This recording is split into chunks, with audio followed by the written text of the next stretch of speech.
Merdeka itu aku yang lahir dari sebuah kampung di desa kecil.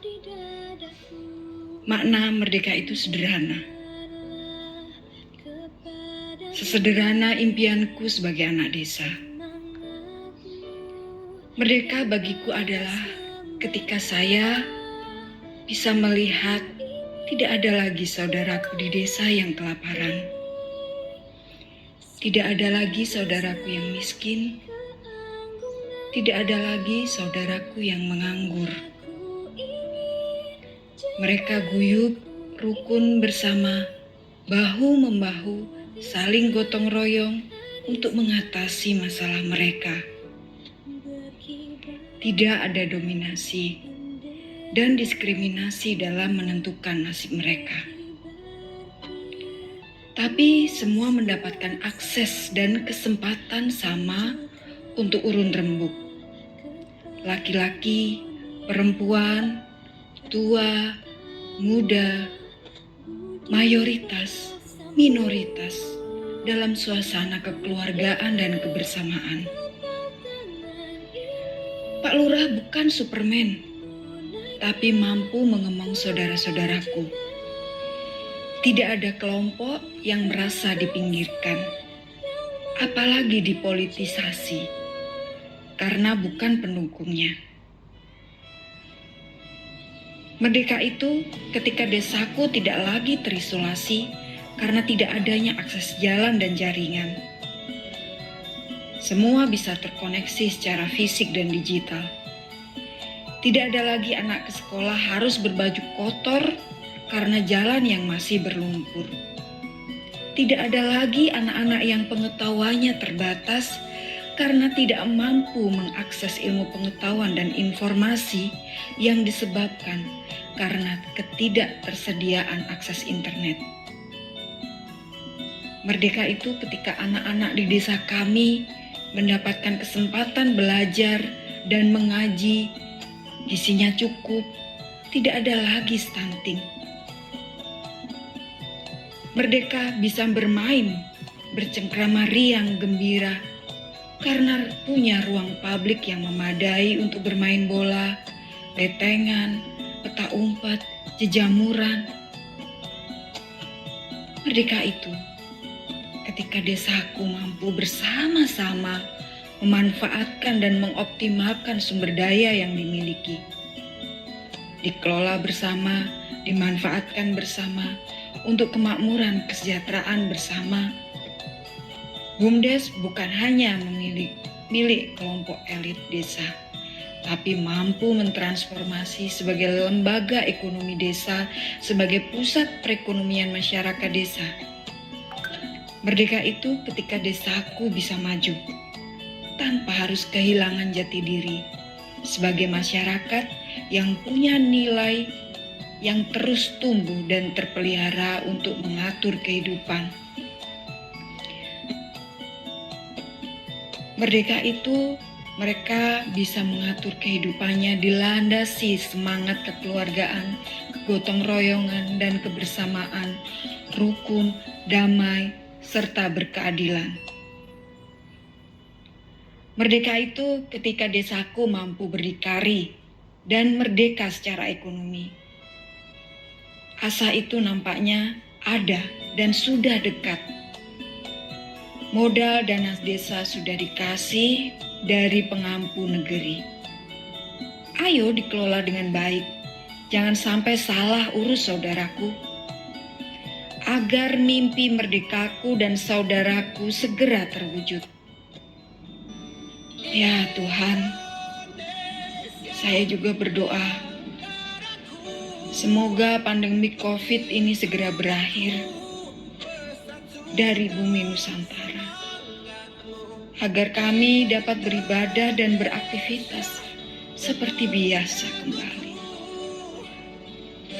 Dirgahayu negeriku, dirgahayu desaku, majulah negeriku, majulah desaku. Desa kuat, negara kuat, desa jaya, negara jaya, merdeka.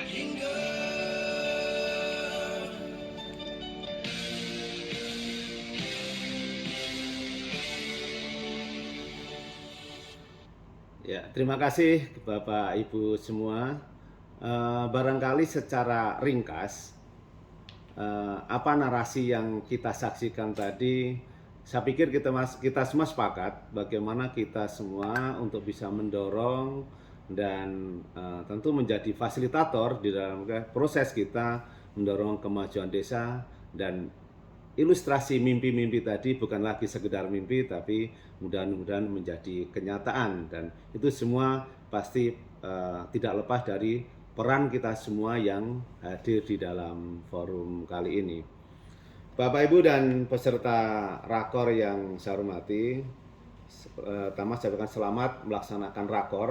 Mudah-mudahan di dalam rakor ini nanti kita mampu untuk merefleksi sekaligus menemukan berbagai catatan-catatan atas evaluasi perjalanan kita di dalam proses pembangunan pemberdayaan desa, sehingga ini bisa merumuskan atas satu kondisi dan nanti menjadi masukan bagaimana kita ke depan dan dalam rangka untuk bisa mendorong pembangunan desa ini akan lebih cepat tercapai, dan tentu akan menjadi bagian dari catatan amal baik kita kalau ini kita semua kita landasi dengan niat yang tulus, niat yang baik sebagai bagian dari kewajiban kita sesama manusia dan sebagai kewajiban kita yang diberi amanah pada hari ini untuk menjalankan tugas-tugas tersebut.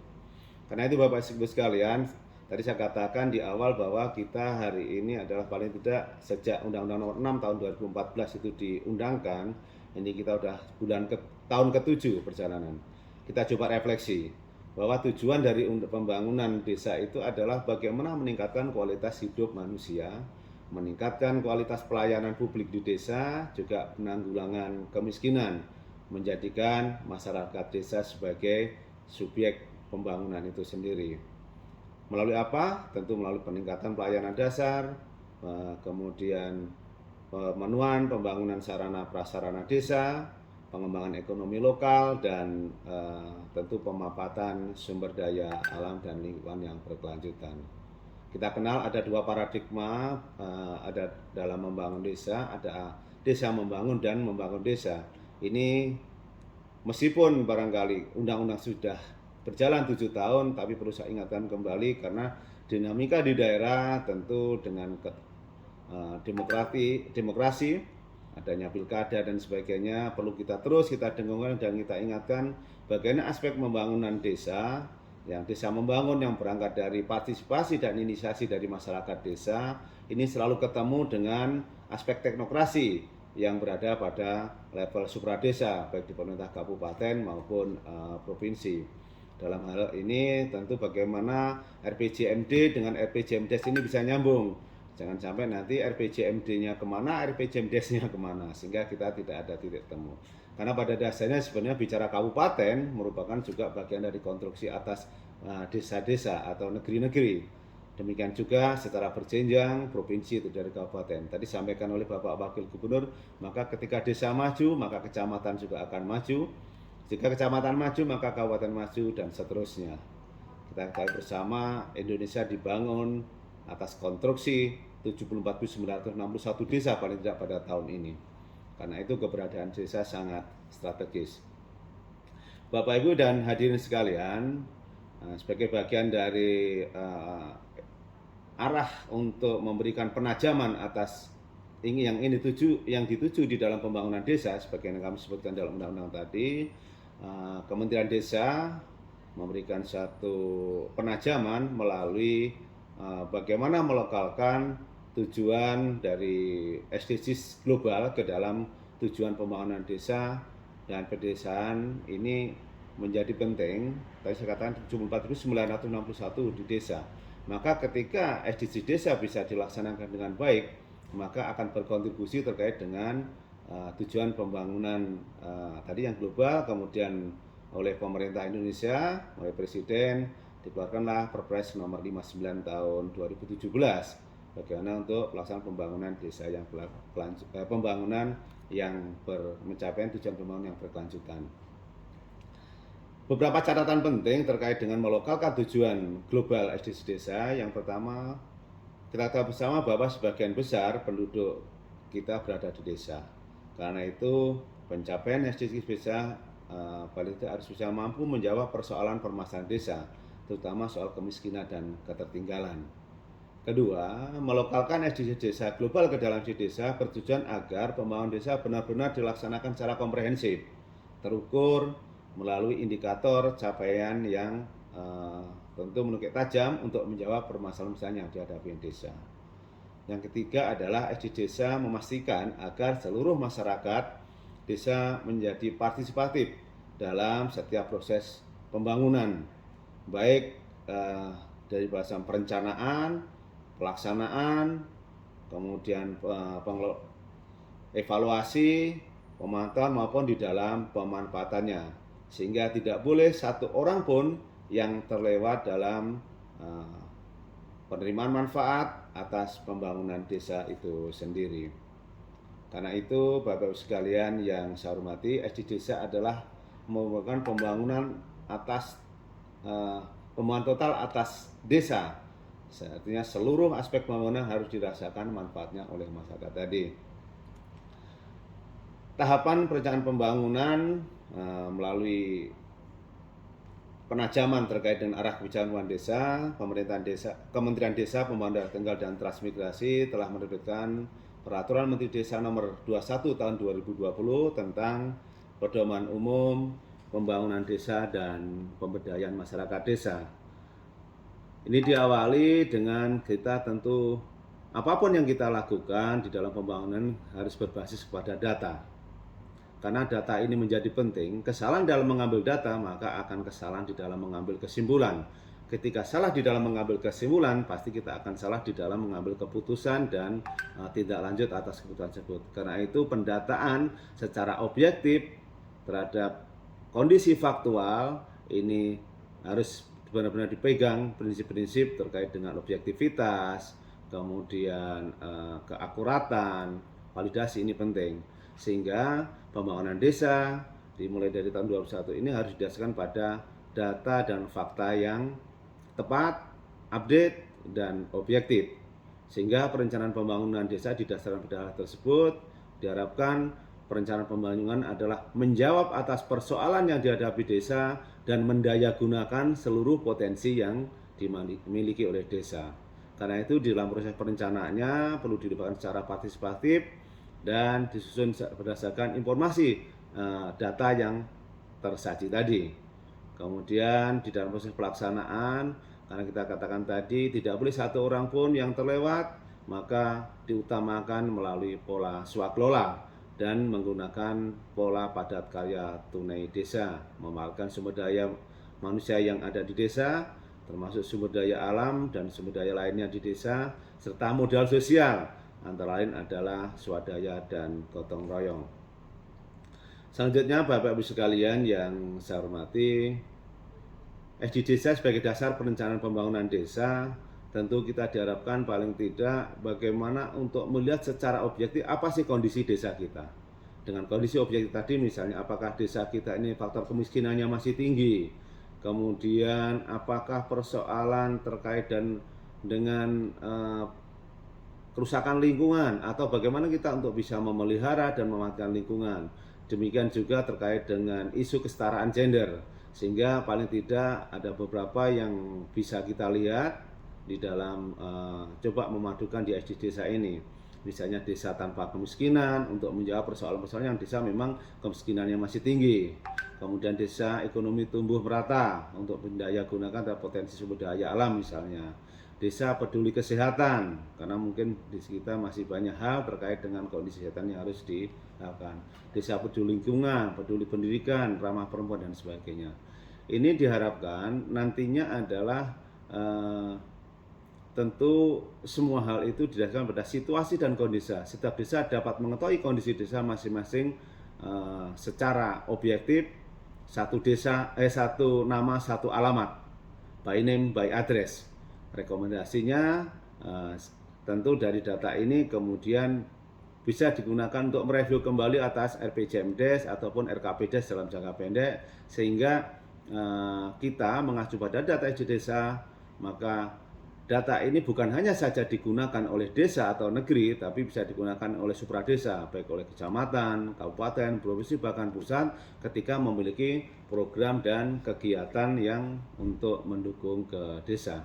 Dengan demikian targetnya adalah adanya arah perencanaan pembangunan desa yang berbasis kondisi faktual, bukan berdasar hanya pada keinginan semata atau keinginan dari para elit-elit desa. Intervensi kementerian lembaga termasuk Pemda dan swasta ini adalah secara bersama-sama simultan satu data ke desa melalui satu pintu, yakni untuk mendukung pembangunan desa. Bapak Ibu dan hadirin sekalian yang saya hormati, di tahun 2021 kita masih kondisi pandemi COVID, sehingga prioritas penggunaan dana desa diprioritaskan dalam rangka untuk kita tentu salah satu poin pentingnya adalah bagaimana kita untuk bisa mengamankan warga kita, mengamankan masyarakat kita dari kondisi pandemi COVID tersebut.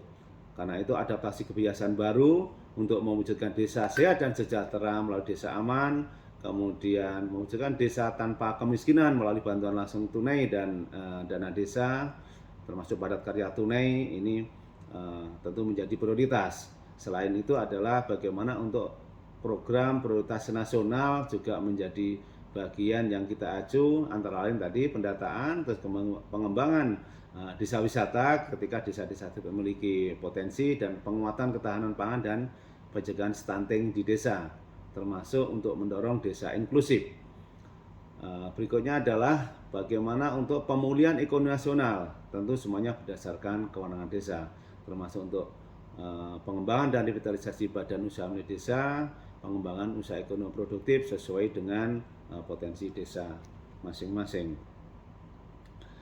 Bapak Ibu dan hadirin sekalian yang saya hormati, bagaimana arah kebijakan pendampingan tahun anggaran 2022, perlu kami sampaikan bahwa dengan adanya perubahan struktur organisasi dan tata kerja di Kementerian Desa, kita juga mengalami perubahan terkait dengan tugas dan fungsi dari masing-masing unit kerja eselon 1, termasuk pola pengelolaan saudara-saudara kita terkait dengan pendamping, yakni salah satunya dengan dikeluarkannya keputusan Menteri Desa nomor 40 tahun 2021 tentang petunjuk teknis pendampingan masyarakat desa. Antara lain bahwa Badan Pengembangan Sumber Daya Manusia dan Pemberdayaan Masyarakat Desa atau yang lebih familiar dengan disebut BPSDM, ini adalah tugasnya dalam mengelola tenaga pendamping profesional untuk melaksanakan pendampingan masyarakat desa. Sedangkan unit kerja eselon 1 yang lain ini adalah dalam mendayagunakan tenaga pendamping profesional tadi. Sehingga pengertian di sini adalah tenaga pendamping adalah di seluruh unit kerja eselon 1 yang memang ada keterkaitan dengan tugas-tugas kependampingan bisa memanfaatkan terkait dengan fungsi pendampingan tersebut. Demikian juga di Permendak tersebut mengatur bagaimana pemerintah daerah provinsi dan kabupaten dalam melaksanakan tugas dan fungsinya yang berkenaan dengan pendampingan masyarakat desa, dan tentu juga tenaga pendamping profesional sendiri sebagai acuan di dalam melaksanakan tugas pendampingan bagi masyarakat desa, termasuk lembaga-lembaga lain bisa untuk menjadi referensi dalam menjalankan tugas pendampingan di desa. Bapak Ibu dan hadirin sekalian yang saya hormati, tentu dalam pendampingan desa kita tetap harus memperhatikan terkait dengan prinsip-prinsip fasilitasi. Bagaimana yang pertama tentu prinsip kemanusiaan, artinya kita juga tentu kita melihat secara kesetaraan bagaimana hubungan antara teman-teman pendamping dengan masyarakat desa yang didampingi.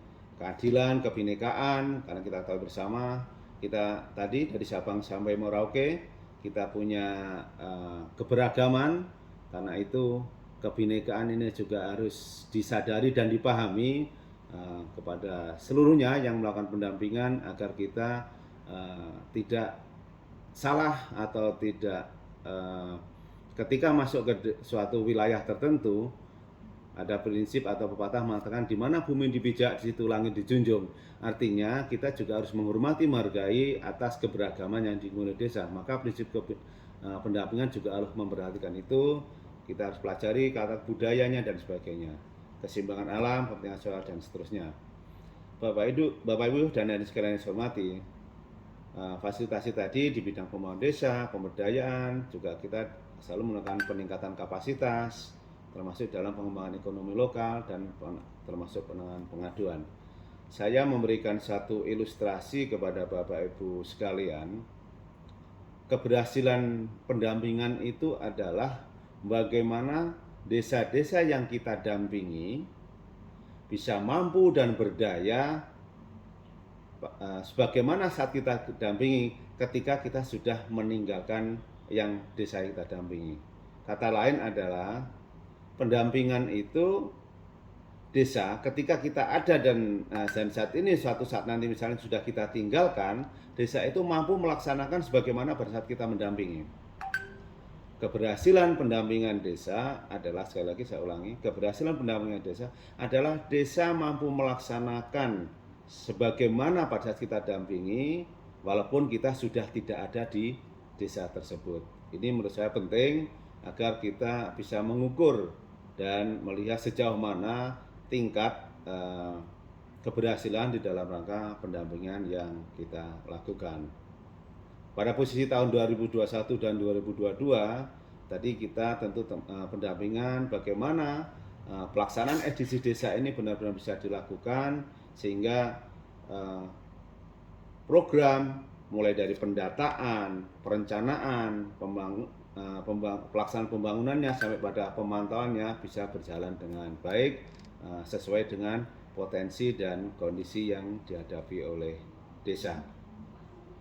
Bapak Ibu dan hadirin sekalian yang saya hormati, pada tahun ini kabar baik untuk Bapak Ibu semua bahwa pada tanggal 24 Agustus kemarin prioritas penggunaan dana desa telah diundangkan, telah ditetapkan untuk tahun 2022 melalui Peraturan Menteri Desa Pembangunan Daerah Tertinggal dan Transmigrasi nomor 7 tahun 2021 tentang prioritas penggunaan dana desa tahun 2022. Secara singkat perlu kami sampaikan karena di tahun ini kita pandemi Covid masih berlangsung dan tahun 2022 kita juga belum bisa memprediksi apakah pandemi Covid ini sudah berakhir. Karena itu dengan berbagai pertimbangan dan kami koordinasi antar lintas kementerian lembaga secara garis besar bahwa prioritas penggunaan dana desa tahun 2022 tidak akan jauh berbeda dengan di tahun 2021. Memang ada beberapa penambahan, di antaranya adalah arahan Bapak Presiden bahwa kita untuk ikut mendorong terkait dengan ketahanan pangan hewani. Karena itu ini menjadi salah satu poin yang kita jadikan menu untuk prioritas penggunaan dana desa di tahun 2022. Karena itu pada saat ini tentu saya yakin desa-desa sedang melaksanakan penyusunan rencana kerja pemerintah desa. Hal ini mungkin nanti bisa kita share Bapak Ibu ke panitia untuk bisa diteruskan kepada seluruh stakeholder untuk diacu di dalam rangka proses penyusunan RKPDes yang nantinya akan masuk kepada penyusunan APBDes di tahun 2022. Karena itu saya sekali lagi ingin menyampaikan tentu secara simultan kita semua wajib bergandeng tangan. Apapun dan siapapun kita, tentu peran masing-masing sangat diperlukan. Tidak bisa kita sekarang ini bekerja sendiri-sendiri, maka sinergi antar elemen menjadi penting. Bapak Ibu dan hadirin sekalian yang saya hormati, saya ingin menarik sebuah kesimpulan dari apa yang saya sampaikan tadi, mereview dari perjalanan Undang-Undang Desa dan sejarah desa.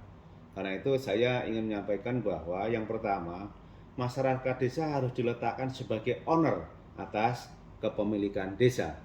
Karena itu merekalah yang menentukan arah bagi desanya. Mereka harus mampu menemukan potensi desa, permasalahan, dan menemukan solusi atas setiap permasalahan yang dihadapi. Yang kedua, desa tentu ini harus memiliki kemauan dan tekad yang kuat untuk maju dan mandiri atas kekuatan sendiri. Karena apapun yang dilakukan, pendampingan apa yang dilakukan, kalau kita tidak memiliki kesadaran secara pribadi untuk bisa maju dan keluar dari permasalahan yang dihadapi, maka desa-desa pun tetap saja nanti akan seperti merpati dan jagung. Kenapa saya istilahkan merpati dan jagung? Karena ketika ada jagung, jagung sebagai ilustrasi atas bantuan, atas fasilitasi, ya merpati pada datang. Tapi begitu habis jagungnya, maka merpati akan terbang meninggalkan ini. Artinya apa? Saya katakan sebagai poin kedua ini, maka kita harus letakkan pada kekuatan sendiri atas potensi dan aset serta modal sosial yang dimiliki oleh desa.